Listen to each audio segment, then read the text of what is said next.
प्रेम कहानी। भारत कई अनूठी कहानियों और घटनाओं का साक्षी रहा है। यहाँ हर मोड़ पर कुछ न कुछ ऐसा सुनने को जरूर मिल जाता है जो आपको हैरान कर देता है कि क्या वाकई ऐसा हो सकता है। आज हम आपको ऐसे ही एक स्थान के बारे में बताने जा रहे हैं जो अपनी अमर प्रेम कहानी के लिए जाना जाता है। ऐसी कहानी जो आज कई सदियों बाद भी न सिर्फ याद की जाती है बल्कि आज के भौतिकवाद से ग्रस्त समाज में जहां प्यार को बस एक खेल की तरह खेला जा रहा है, वहां प्यार के उस एहसास से रूबरू करवाती है जिसके लिए कभी लोग अपनी जान तक दे दिया करते थे। ये कहानी मांडू की रानी रूपमती और बाज बहादुर की है। इतिहास के पन्नों में दर्ज मांडू मध्य प्रदेश स्थित रानी रूपमती का महल एक समय पहले तक बेहद खूबसूरत हुआ करता था। इतना कि कोई भी उसे देखकर अपनी आंखों पर विश्वास ना कर पाए कि क्या वाकई कोई इमारत इतनी बेहतरीन हो सकती है। इस महल के ऊपर मंडप बने हुए थे जहां बैठकर पूरा राज्य नजर आता था।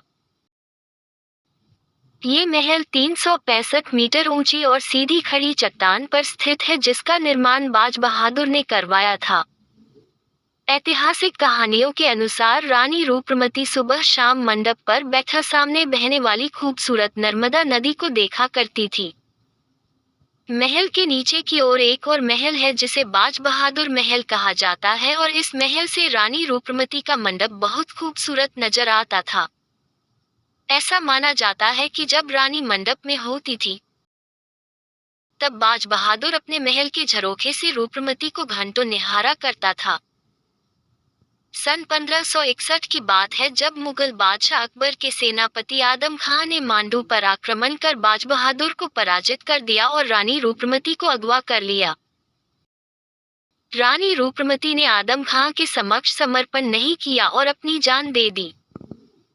इस घटना के बाद रानी रूपमती और बाज बहादुर की प्रेम कहानी अमर हो गई और अकबर ने ही इन दोनों की प्रेम कहानी को लिखित रूप प्रदान करवाया। मांडू में न सिर्फ रानी रूपमती का महल चर्चा बटोरता है बल्कि यहाँ कई और भी स्थान हैं जो अपनी खूबसूरती के लिए मशहूर हैं। मांडू की मस्जिदें भारतीय इस्लामी स्थापत्य कला की बेजोड़ उदाहरण हैं। इसके अलावा दो अन्य महल, जहाज महल और हिंडोला महल भी सौंदर्य के उत्कृष्ट नमूने हैं।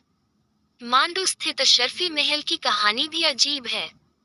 हुसैन शाह ने सोने की अशरफियों से इस महल का निर्माण करवाया था, जिसकी वजह से इसे अशरफी महल का नाम दिया गया।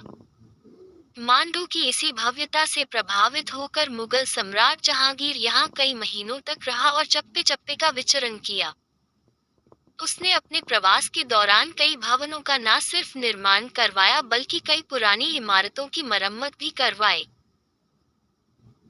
1732 में मल्हार राव के नेतृत्व वाली मराठा सेना ने मांडू के मुगल गवर्नर को पराजित कर इस राज्य पर कब्जा कर लिया। तब से लेकर राजशाही के अंत तक मांडू पर मराठों का ही राज रहा। आजादी के बाद जब मांडू की रियासत पर सरकार का आधिपत्य हुआ तब यहाँ मालवा पर्यटन रिजॉर्ट बनाया गया। मांडू की खूबसूरती का कोई सानी नहीं है, यही वजह है कि आज यहाँ हर साल देश विदेश के कई सैलानी आते हैं।